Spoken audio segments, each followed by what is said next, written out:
genocide, which added to the nearly 18 billion already provided to the Israeli regime in 15 months' time. Um macho escravo.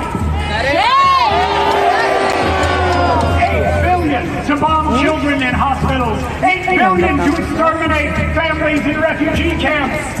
And even with the recent ceasefire deal, there is no end in sight to the unabashed U.S. funding to Netanyahu and the Israeli regime. We're told that we can't afford free mass transit, or affordable housing, or Medicare for all, but the corporate war at Boeing, at Lockheed, they're making huge profits, while the rest of us are deprived of the basic things we need to survive.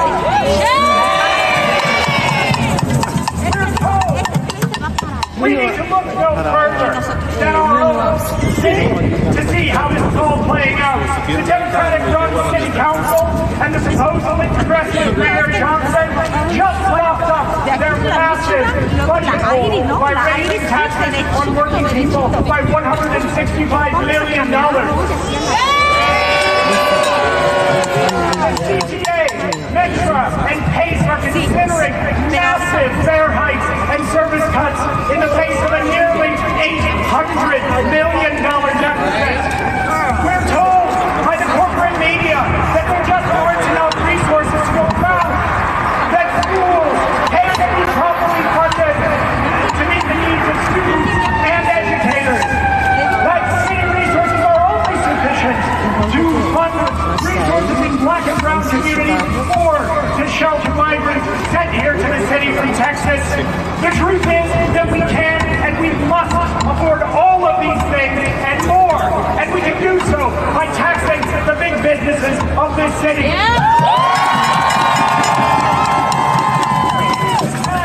The $1 trillion in transactions that flow through the Chicago Mercantile Exchange every single day, completely untaxed.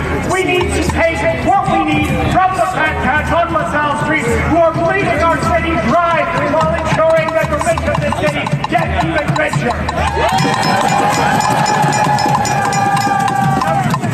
In Seattle, in 2020, Worker Strike Back members helped build a mass movement to win the Amazon tax, which raises over $300 million every year by taxing big business.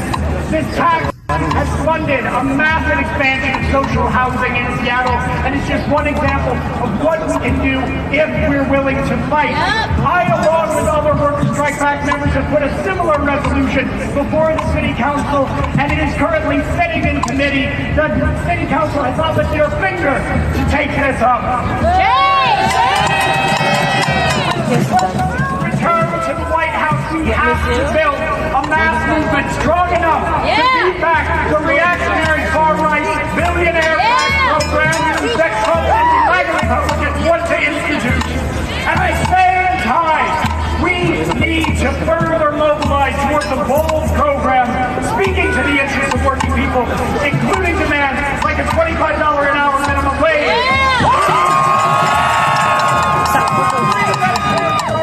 Free college, affordable housing,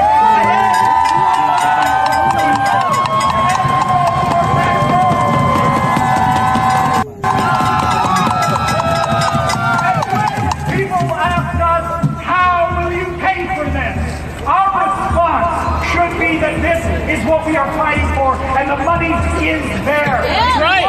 And the unbelievable wealth in the hands of billionaires like Elon Musk and Jeff Bezos. That's right.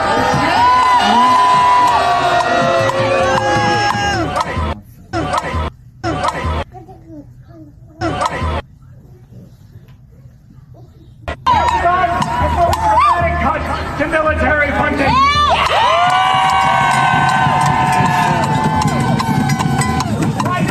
The billionaires that Trump require an all-out fight, and history has shown us many times before that when we fight, we can win. That's right.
Nos han dicho narcotraficantes, prostitutas, nos han dicho que no pertenezcamos aquí, que estamos robando, envenenando la sangre de este país blanque.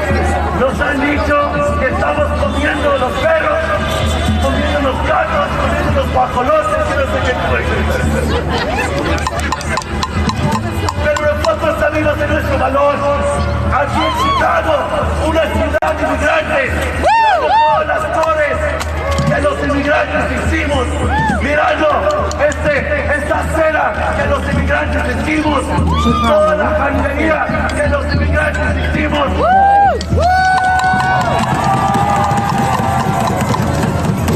La comida en nuestras panzas que los inmigrantes cosechamos, y enviamos. ¿Quién dice que sí? No nos quiere desvalorizar, nos quiere decir que no pertenezcamos aquí, pero como decía el gran Emiliano Zapata, la tierra pertenece aquí.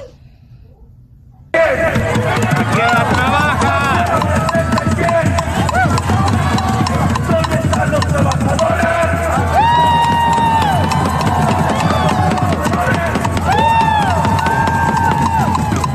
Los imperios quieren y los imperios se caen.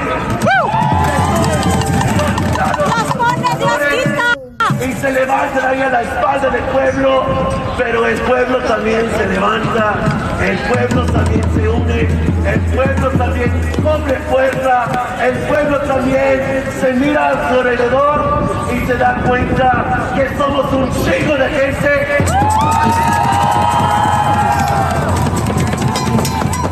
Que tenemos respeto y tenemos dignidad y que nadie nos va a quitar, que viva la raza.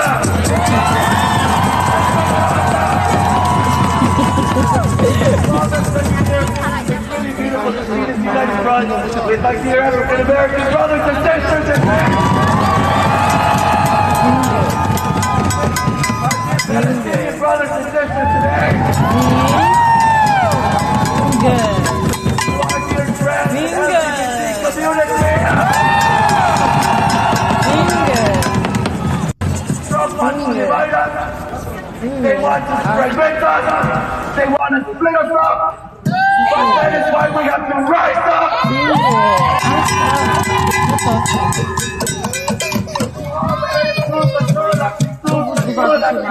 All the attitude here. This land is our land. We're workers. We're the masters. We're the people. And these dictators come, but these dictators also go. And also these churches go.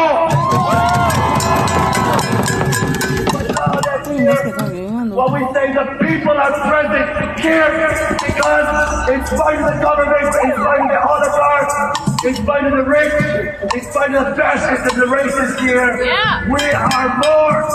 We are united. We are strong.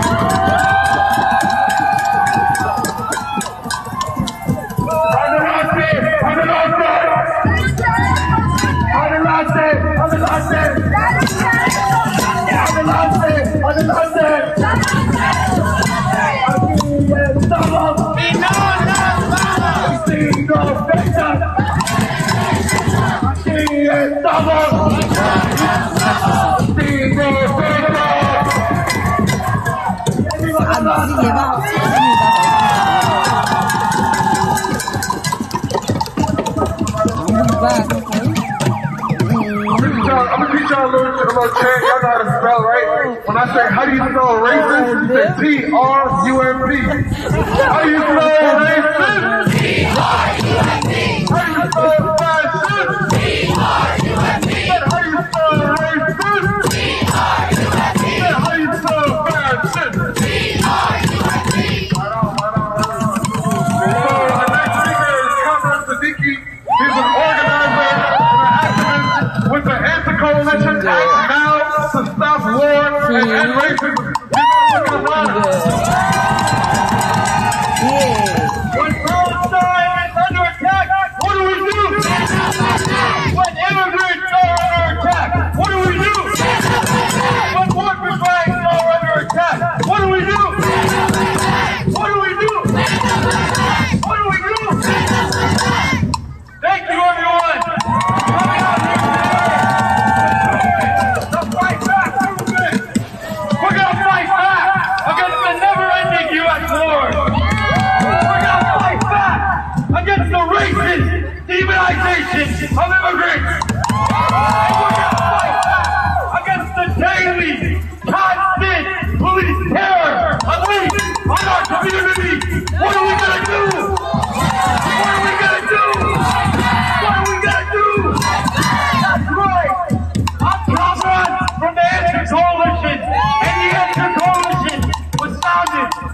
days after 9/11 because we knew that the U.S. government would use that tragedy to unleash thousands of tragedies around the world.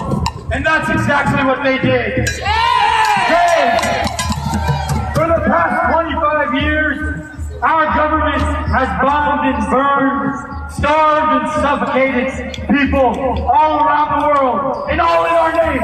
But is that what we want? Is that what we want? No! The people want universal health care. We want elimination of medical debt.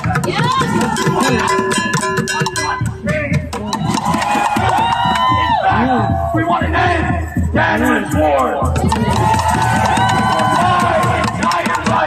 For your entire life, our government has waged wars in our name all around the country, all around the world. And for the past 15 months, we have been witness to the most horrific and horrendous genocide of the Palestinian people. Shame!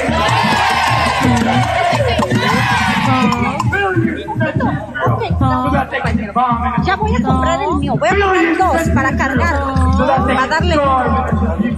And where does all that money go? Right back into the pocket of the billionaires.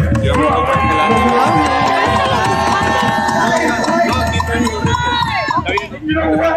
We spent $1 trillion. We spent $1 trillion a year on death and destruction. To address the dire crises facing the working people in this country. It would cost just $20 billion to end homelessness. It would cost $25 billion to end hunger in the United States. It would cost $400 billion to give health care to every person in this country. That's just a fraction of the $1 trillion that we spend every year on death and destruction. You know what? Neither major party is willing to do it. You know why? Because both the Democrats and the Republicans are committed to lining the pockets of the same billionaires who have spread misery, death, and destruction around the world. To cause all this destruction, these billionaires, these war criminals, have told us that our enemies are poor people in Afghanistan, or poor people in Iraq, or the poor people in Palestine, the innocent people in Palestine, or people fleeing U.S. sanctions from Latin America. But our enemies are not workers and poor people in other countries. Our enemies are the people who laid us off our jobs, who denied us health care, who made it impossible get a good education. Our enemies are not in the poorest country in the world, but right here in the richest one. Thank you again for coming out here to join the Fight Back movement. This is just one day. We're going to fight back every day. We're going to build a massive movement of millions of people. A movement rooted in the desire to transform society, rooted in people power. You know what? We can bring the war criminals who run this society to justice. We can win. We will fight back and we will win. Who got the power? We got the power. Who got the power? We got the power. Who got the power? We got the power. What kind of power? People power. Thank you. Let's fight.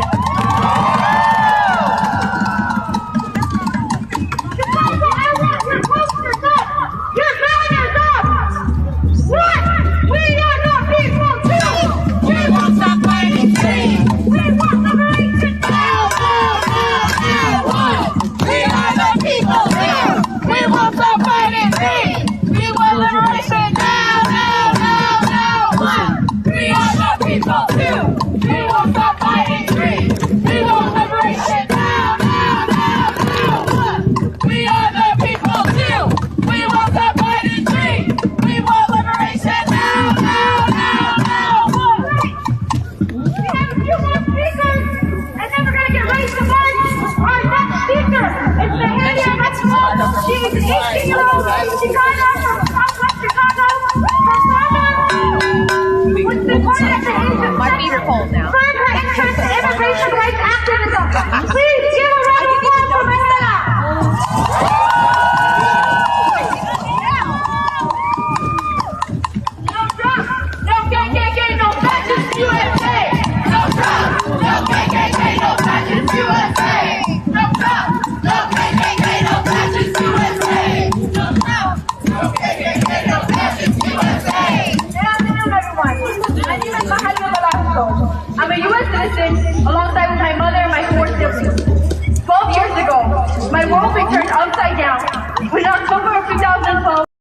my father was deported. He was coming home from work when he was stopped by a police officer for an expired license. The Evergreen police profiled and questioned my father and took it to their discretion to report him to ICE. And within 24 hours, he was deported. Now this is the reality for over 4 million children and teens of America that either have one or both parents who are undocumented. And at this moment, Trump and his administration are trying to expand that number and continue to rip families apart. We are not here to discuss an immigration issue, but an inhumane one, because it should never be put into question whether families should stick together or not. Our people are terrified for what will happen to them in the next 4 years because their future are in the hands of those who will never experience what it's like to live in our communities and to experience the consequences from those who are uneducated and ignorant as they make decisions that are discriminatory towards our community. America has relied on immigrants for decades now, yet they continue to exploit them and take opportunities for them for a better future. Chicago is a sanctuary city, but ICE agents are still in our community and actively scaring our people into shadows, as they have been for years. But we will no longer let them have the power to control our views on immigration.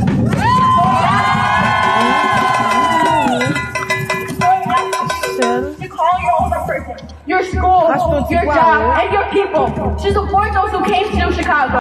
To America for a better future, documented or not, and to not allow ICE to terrorize us as they try to live their lives for the American living. Those who are at risk of deportation.